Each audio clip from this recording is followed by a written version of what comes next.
whoa. Demonetize. God, Because get the that out of my AKP face. is Hey guys. This video is part 3 of a 3-part series. You will find the links to the first 2 parts in the description. Yeah. Boy, we still got some more left. I now call on the distinguished Minister of Foreign Affairs of France, His Excellency Mr. Dominique Galouzou de Villepin. L'option de la guerre peut apparaître a priori la plus rapide. Mais n'oublions pas qu'après avoir gagné la guerre, il faut construire la paix. Et ne nous voilons pas la face.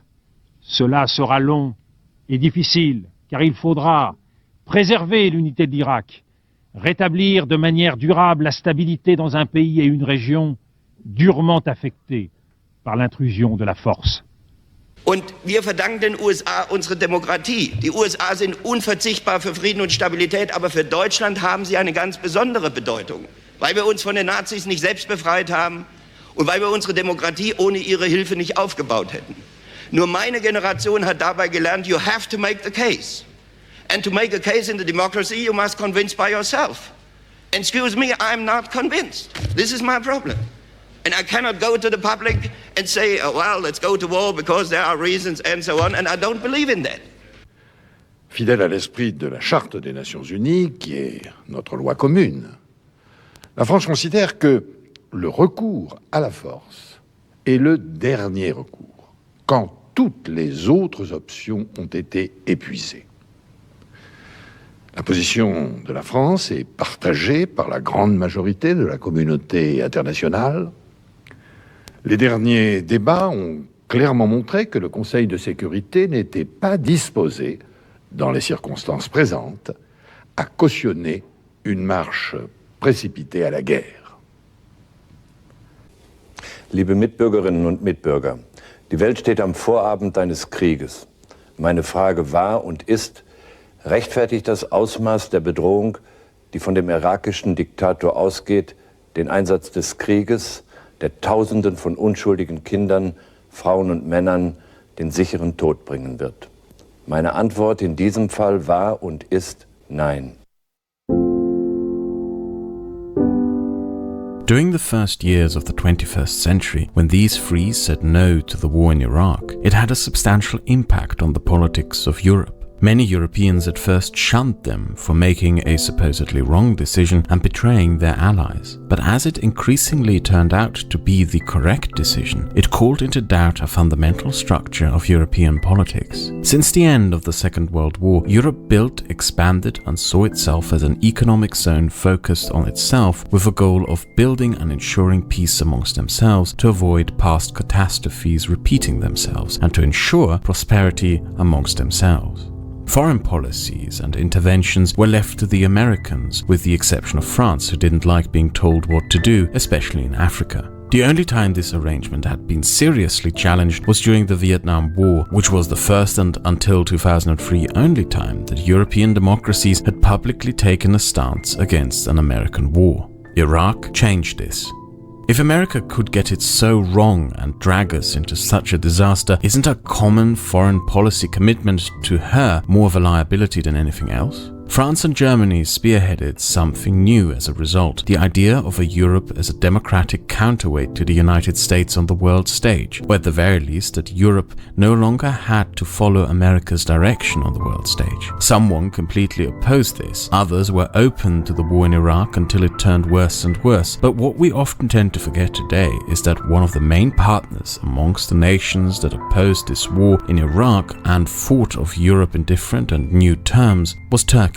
But the waters are also a little more muddied than simply that. One of the main reasons for Turkey's opposition to the war in Iraq was that the previous war in Iraq had greatly damaged the Turkish economy through an internationally enforced embargo that cost the Turks between $80 billion and $100 billion. Additionally, remember all the military coups and purges throughout the last decades? After the end of the Cold War, it was increasingly revealed that almost all of these coups and purges had happened with the approval and even support of the United States. These revelations deeply soured the image of the United States within Turkey, previously seen as an Wow, America is being an imperialist, hostile nation. Who would have thought? America being an aggressive country that doesn't really have the interests of the common people in mind. Who would have seen that coming? Totally not me. An ally against communism and a partner in trade and modernization, the United States were now increasingly viewed as a sinister force, intervening behind the scenes against the will and the interests of the Turkish people. At the time, both France and Germany had leaderships who welcomed the idea of a Turkish EU membership, seeing her as a positive influence in creating a new European and democratic power bloc. And as the 2000s progressed, Turkey was courted more and more, even by the United States. It is these days overshadowed by current events, but the Erdogan we know today didn't have much in common with the Erdogan of the early 2000s.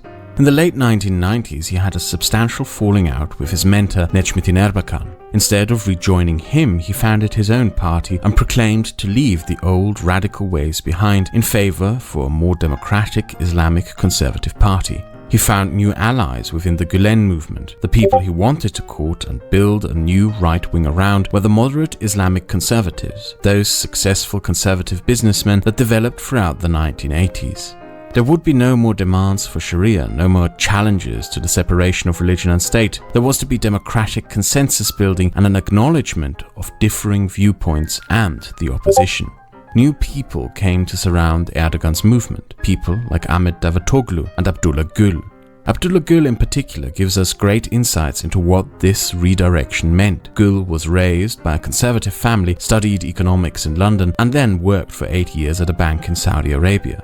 He would consequently be the first leading Turkish politician who spoke Arabic, but also spoke fluent English and understood European social and political dynamics. Their main goal would be to conduct social and economic reforms to fluent in English, fluent in Arabic.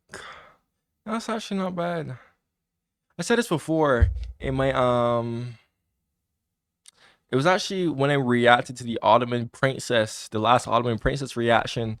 I don't know, some of you guys who watch my Turkey videos, you also watch that stuff too. Some of y'all probably watched it, but I basically said like, long story short, I said it's a bunch of times. I always say, you know, I don't really find people who learn languages to be impressive unless it's like a language that is like not really like too related to their language, right?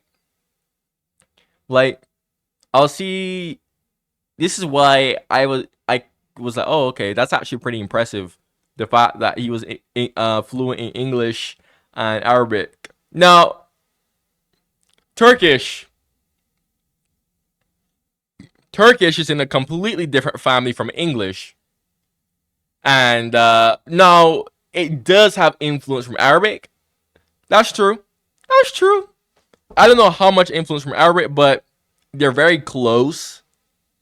So there is that. However, Turkish is also in a completely different family from Arabic. So even then, it's like I've heard like Turkish is a level 5 language for English speakers to learn. Yeah, Turkish is a very hard language for English speakers to learn, apparently. Level 5 being the hardest language. But I've also heard Turkish people say that English is hard as hell for them to learn. Honestly, it's like a vice versa relationship. If your language is in a completely different family, for both sides of the coin, 9 times out of 10, both sides are gonna find it hard to learn each other's language.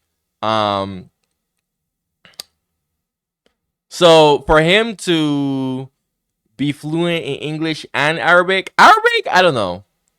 Arabic is still hard as hell, but it does have a lot of words in Turkish that I know.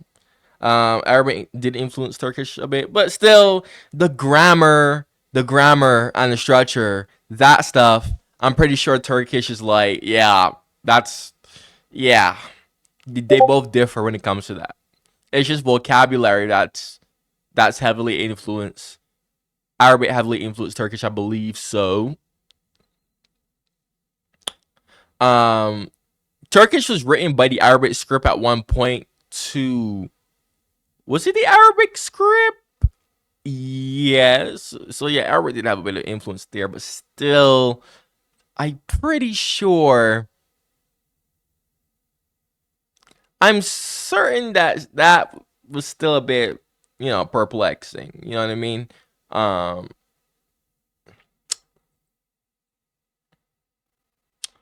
So yeah, kudos to him. Like, I'll give him that. Like, that's actually like impressive. Elevate the country's status and to tie it economically and socially into Europe, but to also forge new ties and deeper ties into the Middle East. When we look at a map of Europe that Europeans are so familiar with, Turkey always seems to be down there in the corner, peeking out from down there at us. When we look at the map of the Middle East that so many of us are familiar with, Turkey always seems to be up there at the edge, peeking down at the rest. But move the map so that Turkey stands in the center, and you will notice how the common perspective of Turkey at the periphery is very much mistaken. It is a place that stands at the center between two cultural spheres. However, geography alone does not dictate a nation. There is no such thing as a European culture. Jesus Christ, have mercy. When are we gonna stop that? Also, I find it hilarious how Kraut like includes every single European country here, but doesn't include Russia.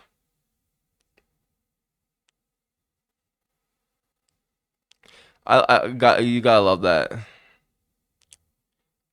You gotta love that.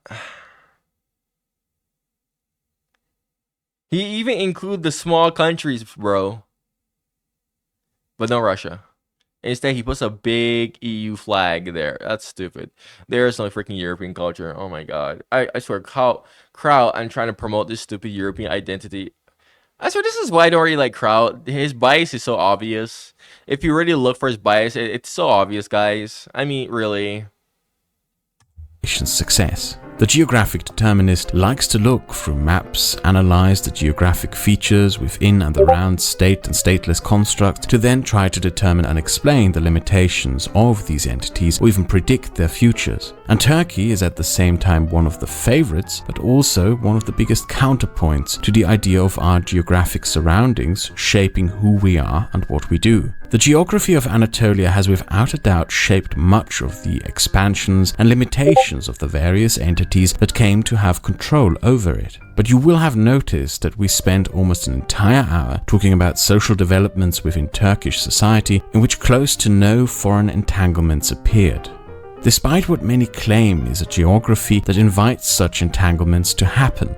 That is because Turkish society, irrespective of its own and surrounding geography, decided to do so. Ataturk demanded an end to foreign entanglements, conquests and influence. The Turks should embrace their new republic at home, stay within the confines of this new republic and not involve themselves in whatever nonsense foreigners were up to. And for almost an entire century, that is exactly what the Turks did. With Erdogan taking the lead, that changed. Turkey reconnected with the idea that it stood at the center and not at the periphery, and as such had a role to play in this world, both in the West and in the East. Part of this meant more determined negotiations over European Union membership, which resulted in the AKP joining the conservative bloc of European political parties known as the Christian Democrats. This, by the way, is not a EU organization, but the general European political institution in which European conservative parties come together to flesh out ideas and cooperation. It also has a left-wing counterpart. Revealing in that regard was when the Austrian news magazine Profil interviewed the vice president of the Justice and Development Party, Murat Mercan, on why his Islamic Conservative Party had joined the club of European Christian conservative parties. We are all Democrats, and there can be no democracy without secularism. If the Christian Democrats were not secular, they would also not fit in together with us. Demonetize, God. Because get the that AKP out of my face. is a secular party. What we share with European conservatives are the values of tradition and family. Those are what all religions have in common and separates us from social democrats, liberals, and greens. Oh my Erdogan goodness. sought out a common alliance of the religious conservatives, a sort of alliance of the What is Abrahamic that, religious bruh? conservatives found throughout the world's democracies. And for this purpose he attempted, at least on the surface, to liberalize society. He tolerated what, ironically, his secular and I would rather see that than what I just saw liberal there. predecessors had not. And one of the reasons for why he could do so was that his movement and the party was free from the ideological restraints of Ataturk's nationalism. That nationalism had demanded one people, one language, one culture under a secular republic. Erdogan embraced the idea of multiple peoples, multiple cultures, and many faiths and many beliefs within a society. In April 2007, when Islamist terrorists murdered 2 Turkish and 1 German Christian, he famously confronted what had happened. We have 36 different cultures, religions, and more identities amongst us who we all have to respect. There are 6,000 mosques in Europe that are all protected, and we must be able to provide an equal amount, if not even more, safety and security for every single Christian church and Jewish synagogue in our country. Ataturk's national 6,000 mosques. Isn't like half of those mosques in like Russia?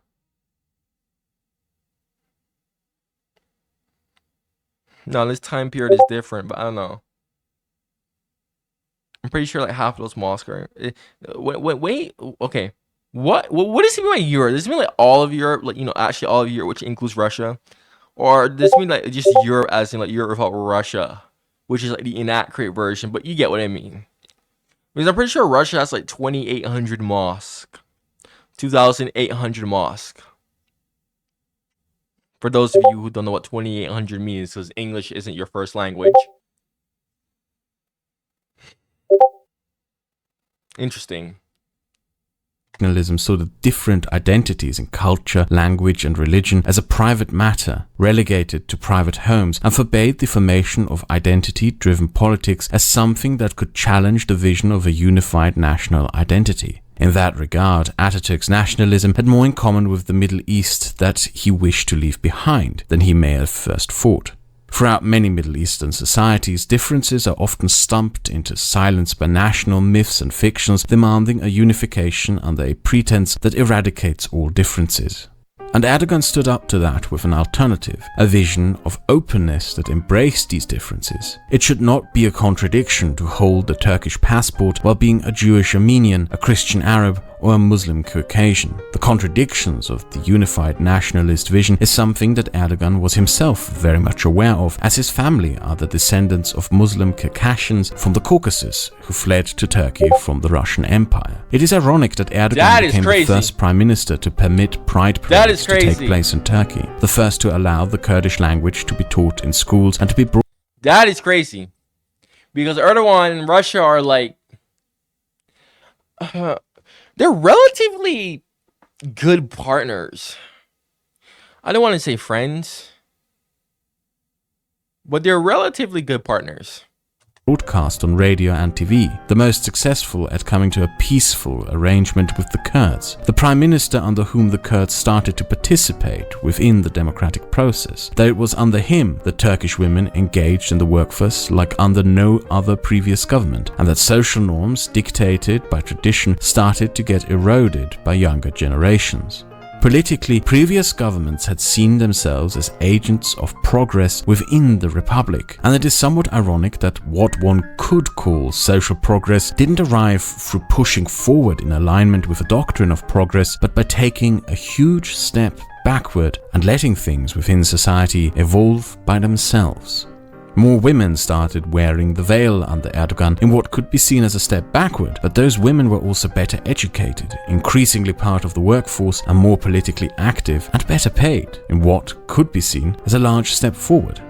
What developed is what we could see or be described as an Islamic modernity, that the conflict between religion and modernity, which so many Islamists had tried to end with a defeat of modernity, was in the end resolved through Said Nursi's vision of a compromise leading into an Islamic modernity. That the customs, norms, religion and traditions of the land were no longer an obstacle in the way of achieving a modern society, but part and parcel of the process of creating this modernity.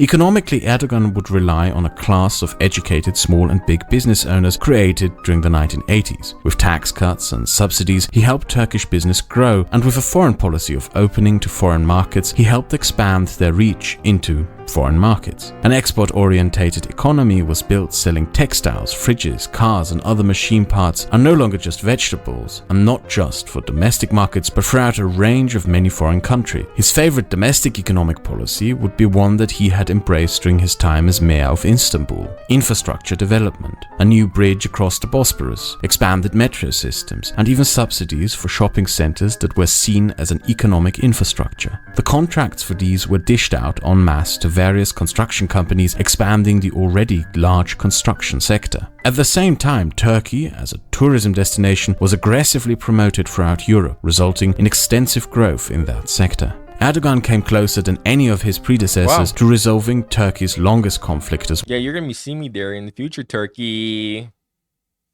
You're gonna be seeing me in Turkey as a tourist, of course. I'm not gonna say when, just like in the near future. Maybe around like 2 years from now. Wait, let me think about that.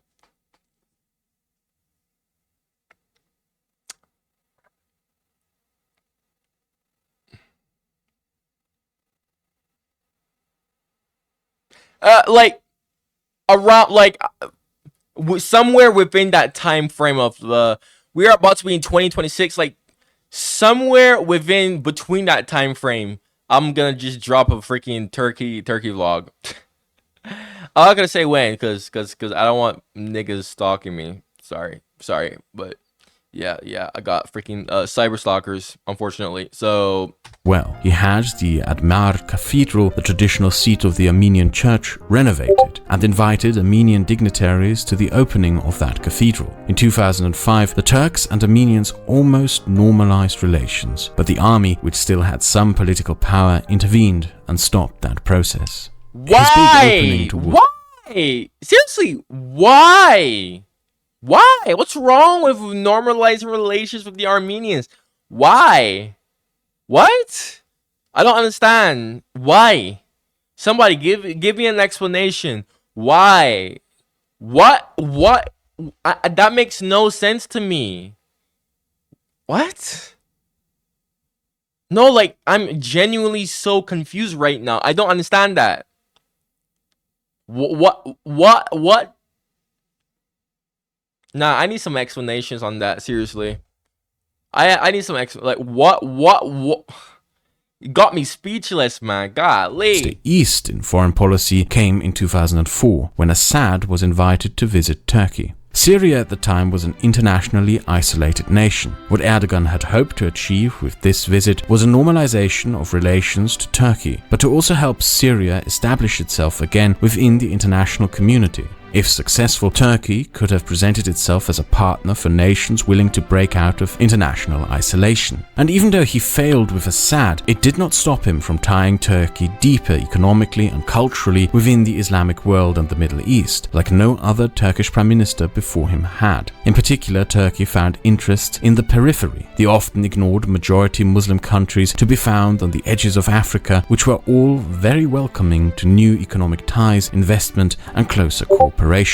And this increased in 2006 when both the Germans and French had a change in leadership who both negated the idea of Turkey joining the European Union. Turkey increasingly looked east after this, to new partners and friends within North Africa, Central Asia and the Middle East. However, underlying conflicts and future conflict potential was increasingly brought to the surface. The increasing activity of Turkey within the Middle East resulted in ever greater suspicion over that activity by the Saudis, Iranians, Americans, but especially the Russians. However, not just abroad, but also domestic conflict increasingly boiled up to the surface. In April 2007, the Turkish army posted a statement on the internet declaring that recent political developments, including the election of a religious president, might lead to them to intervene within the politics of the country. And in 2005, Erdogan approved of a bill that strengthened Article 301. This law stems from the time when Ataturk grabbed whatever he could from the law books of European countries. Whatever seemed advanced and in service of modernity was grabbed, including this law, which was basically just copied word for word from the law books of fascist Italy. It criminalized insulting of Turkishness, which could mean basically anything, and that is the point. It's a so-called rubber law, a law designed to be stretched and twisted to be used for whatever the rulers deemed necessary to imprison whoever annoys them. Erdogan's changes were so extreme that this law basically was expanded to make it illegal to critique the foreign policy of the government. The opening of society itself also released political forces that had, for a very long time, been dormant. Hrant Dink was a curious and courageous figure, an Armenian Turk, a political liberal and journalist who ran a small paper in Turkey. He advocated for the normalization of relations between Turkey and Armenia. He demanded an acknowledgement of the Armenian genocide. He harshly criticized nationalism of any sort. He had revealed that Sabiha Gökçen was in fact an Armenian. He published the stories of the remaining Armenian community in Turkey, in both Turkish and Armenian, and he insisted that it was no contradiction to be an Armenian while also being a patriotic Turk, that this republic was a place of many cultures and that Armenian was one of them. Honestly, Turkey and Armenia, they can honestly get along pretty well. But unfortunately, bloody hell, ooh, that hurt. Stupid chair. Yeah, but unfortunately, it's honestly pride. It's pride holding them back. Quite frankly speaking, that is what I have noticed. Especially Turkey. I already talked about the whole recognizing the Armenian genocide.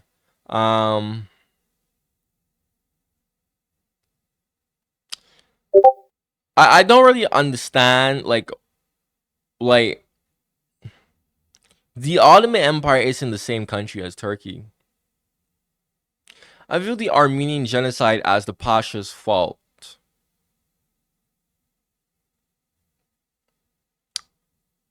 Were there other people who were involved too? Yes, but it was mainly the Pasha's fault. Don't get me wrong, were there some discontent with the Armenians around? Some, not all Turkish people, but some Turkish people, yes. However, those people were extremists. But I'm not disregarding them either. Was it a genocide? Yes, it was a genocide. I'm not denying that. It was a genocide. Because the Pashas were just scapegoating the Armenians too much. It's like, yes, the Armenians, some of them were collaborating with Russians. That is true. And the whole idea of basically quarantining them, like putting them in a quarantine and like restricting them, yeah, that made sense. That's average protocol, 100%. But the problem became when the Pashas just was like, oh, we lost this battle. It's the Armenians' fault. It's their fault. Like over, and like even when it had nothing to do with them, just like scapegoating them too much. I just targeting them way too much. That's where it's like, oof, man, what are you doing? It's just cope. It's like when you're losing a game and you blame something else. It's like, bro, it's just cope. Everybody knew that the Ottoman Empire army in World War I was not prepared for World War I at all. It was horrible, quite frankly speaking. Like the Ottoman Empire, like the army was just bad, like bad. Really and truly. I think we all could agree on that. But the Ottoman Empire isn't Turkey. They're two different countries. Two different states. The Ottoman Empire doesn't exist anymore. Saying that the Ottoman Empire is Turkey is like saying that the Soviet Union is Russia. That's not the case. Which is why I'm so confused why Turkey doesn't want to recognize it. Now, I did explain this a long time ago where I was like, okay, yeah, I kind of get why Turkey doesn't want to like recognize it, because if Turkey recognizes it, then it's basically admitting fault for something that it never did. Because again, Turkey didn't exist when the Armenian genocide happened, right? But a lot of these people want Turkey to recognize the genocide because They want Turkey to admit fault, but Turkey didn't exist back then. So how can Turkey admit fault for something that it never did? So I can understand that, but at the same time, it's like it was a genocide. It was a genocide. Like, you could at least just be like, yeah, they did that, but not me. The Pashas did that, but not me. That's what I'm so confused about. It's like sometimes I'll see people like in the comments. I see a lot of like some Turks who are just vehement about just completely denying the Armenian genocide, and I look at them and I'm like, why? Why are you denying it for? This had nothing to do with Turkey. Turkey didn't even exist. Turkey wasn't even a country. Like, why are you denying it? Oh, but Turks did it. Sure. Sure, Turks, like some, not even like all Turks did it. And that's the thing. It wasn't like vast majority of the Turkish population was like on board with it. It's that whenever I hear people blame all British people for slavery, I look at them, I'm like, you're stupid. You're dumb. No. It was a few rich elites who dominated slavery in the British Empire. Like, you blame them, not the whole entire population. It's the same logic. I'm not gonna blame all the Turks for it, especially for something that another country did that doesn't even exist anymore. So it's like, I just, like, long story short, I don't understand why a lot of Turks just can't really just be like, okay, well, this country did that in the past, but it doesn't exist anymore. We could acknowledge that this country that does not exist anymore did this wrong.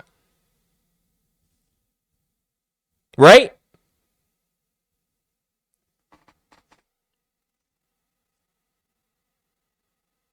It's like, bruh. It's like, bruh. It's like Ataturk. The whole point of Turkey is like Ataturk literally made sure that he just almost got rid of everything from the Ottomans. The only thing, even like what Kraut said, the only thing that was left over was essentially the flag. That was it. Everything else was just purposely more or less disposed of. I mean, when I watch the last Ottoman princess, right? Go check out my reaction to that. The way how they were treated, right? I mean, shit. They were like, "Yo, get out. Your country doesn't exist anymore." Like, Ataturk made sure, like, anything Ottoman, get out. Like, this is a new country. This is a new entity, bruh. Anything from that Ottoman junk, get out of here.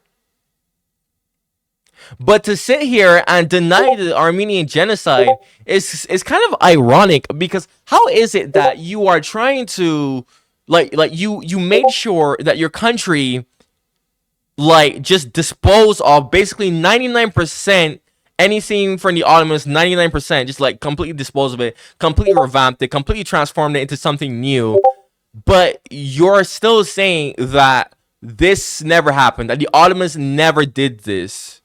It's ironic, because it's like, if you want to transform your country and you want to completely just dispose of everything Ottoman, you wouldn't be carrying on that Ottoman legacy, because really and truly, denying the Armenian genocide is just carrying on that Ottoman imperial legacy, which Turkey isn't supposed to be doing. Like, I paid attention to this whole series.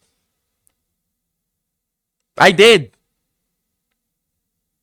Turkey is supposed to be something more secular, something just completely different for the Ottomans. So why are you still carrying on that legacy from the Ottomans when you're trying to dispose of anything from the Ottoman legacy, any and everything? Quite frankly speaking, it doesn't make any sense. It does. Oh shit, hit something there. Oopsies.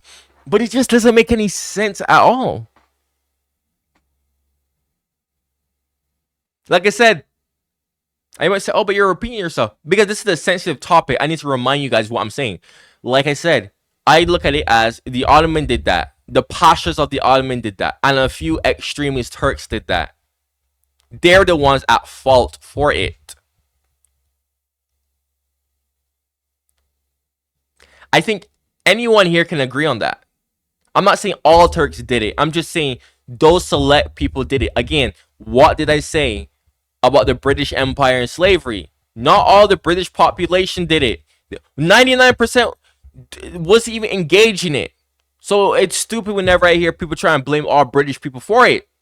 It's the same logic here. All right, I'm yapping too much. Let's continue. I'm just saying, it's just like, bro, just like, would it really hurt to recognize it? I don't know, man. Whatever. He was shot dead by a Turkish far-right Islamist on the streets in front of his office in 2007. Yet his death would reveal substantial changes that had taken place in society and would shape future social conflict to come. His funeral was attended by tens of thousands, Turks, Kurds, Armenians, mostly young, who marched through the streets in protest, shouting the slogans, "We are all Kurds, we are all Armenians, we are all Turks, we are all Hrant Dink," in Turkish, in Kurdish, and in Armenian. With the shackles of Ataturk's rigid nationalist vision removed, people asserted their identities and made room for the identities of others. A generation that came to grow up after the last coup would take advantage of the new openness, and a political left that had been dormant for 3 decades would come to challenge the new establishment that Erdogan had become.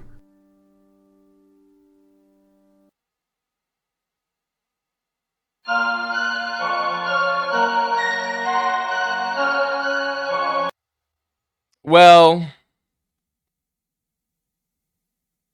that was fun. This series is absolutely lit, absolutely fire. I didn't even know that was going to be the end. Holy crap, I thought there was going to be a lot more. Wow. But anyways, man, if you like what I have to say in my videos, and you have any videos like this that you would like to see my reaction to, hear what I have to say, especially if you like watching my content, you like to binge watch me, you can always comment it in the comments below. Eventually I will do it. This video was originally a suggestion, actually. Yeah, if you have any more Turkey videos that you just want to see in general, again, always comment it in the comments below.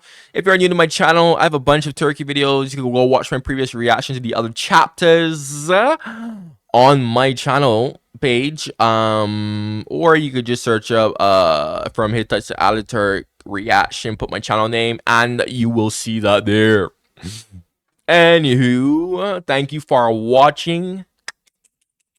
Oh, and if you're an active viewer, man, like, check out the channel membership. It is only 99 cents a month, for goodness sakes. Active viewers, come on. It is only 99 cents. I'm not saying that just to take your money. No, I'm saying that, like, active viewers only, not just anyone. If you're not an active viewer, you can go. But the active viewers who constantly like to binge watch me, man, who are more like dedicated to watching myself, I highly recommend you check out our channel membership. It is really good. I don't really feel like explaining all the perks that you get. You could go click the join button on my channel page.